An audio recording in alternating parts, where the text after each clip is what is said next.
नमस्कार। जब कोई बिजनेस आगे बढ़ता है तो उसके सफर में कई पड़ाव आते हैं और उन्हीं में से एक बहुत जरूरी पड़ाव है जीएसटी रजिस्ट्रेशन। अच्छा, कई लोग इसे एक बोझ की तरह देखते हैं, पर सच तो ये है कि ये ग्रोथ का एक अहम हिस्सा है। तो आज हम इसी के बारे में बात करेंगे और जीएसटी का पूरा रोड मैप एकदम आसान भाषा में समझेंगे। तो सवाल यही है कि बिजनेस को अगले लेवल पर ले जाने के लिए क्या चाहिए।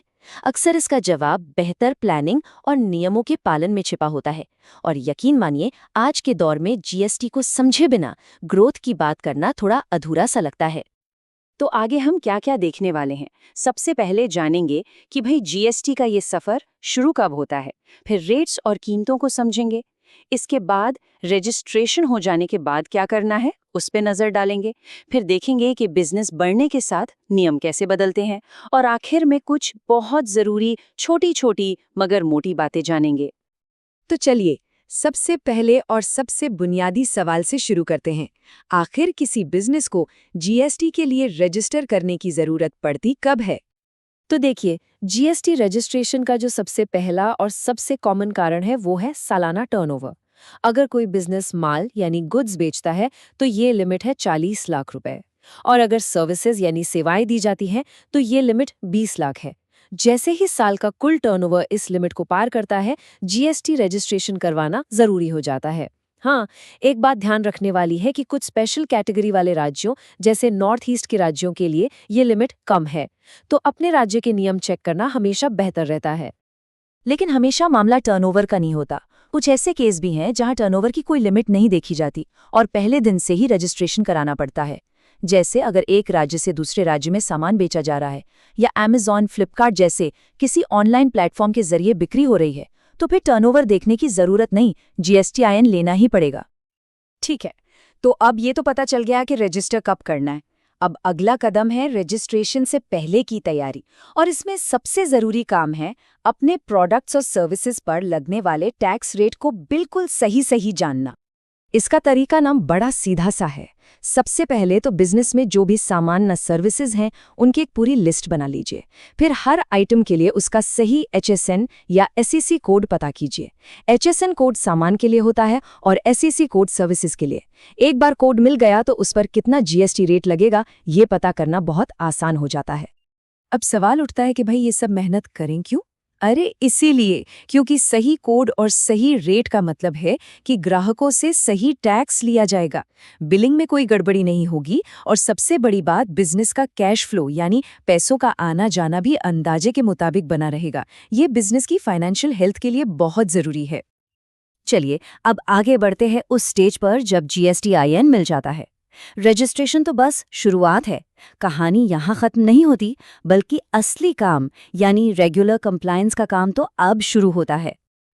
हर जीएसटी रजिस्टर्ड बिजनेस को मोटे तौर पर 2 रिटर्न भरने होते हैं। पहला है GSTR-1। इसमें महीने भर की सारी सेल्स की डिटेल दी जाती है और इसे अगले महीने की 11 तारीख तक फाइल करना होता है।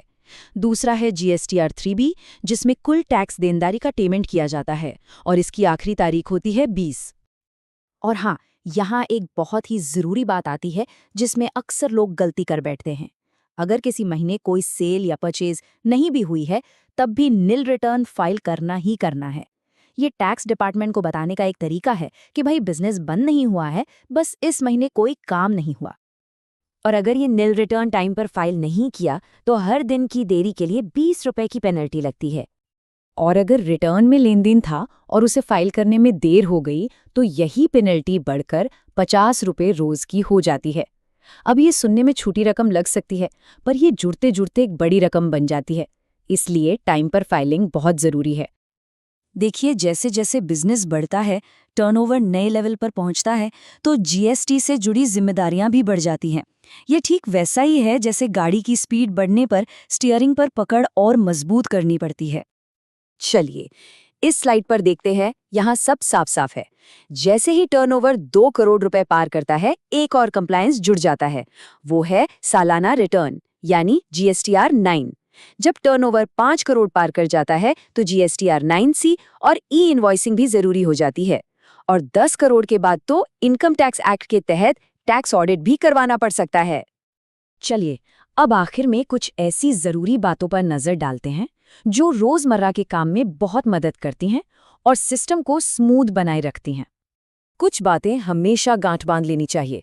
पहली, इनपुट टैक्स क्रेडिट यानी आईटीसी सिर्फ बिजनेस के लिए की गई खरीदारियों पर ही क्लेम करें और ये भी पक्का कर लें कि जिससे सामान खरीदा है वो अपने रिटर्न में बिल दिखा रहा है। दूसरी बात, अपने सारे records, invoice, e-way bill, stock का हिसाब एकदम सहेज कर रखें। और हाँ, अगर टर्नओवर कम है तो कॉम्पोजिशन स्कीम एक आसान रास्ता हो सकता है। इसमें टैक्स रेट कम होता है, लेकिन इसकी एक शर्त है कि इसमें न तो ग्राहकों से जीएसटी लिया जा सकता है और न ही आईटीसी क्लेम किया जा सकता है। और एक बात तो समझ लीजिए कि जीएसटी के नियम कोई पत्थर की लकीर नहीं है, ये बदलते रहते हैं। सरकार नियम, टैक्स रेट और दूसरी चीज़ों में अपडेट करती रहती है। इसलिए नए नोटिफिकेशंस और बदलावों के बारे में जानकारी रखना नॉन नेगोशिएबल है, मतलब ज़रूरी ही ज़रूरी है।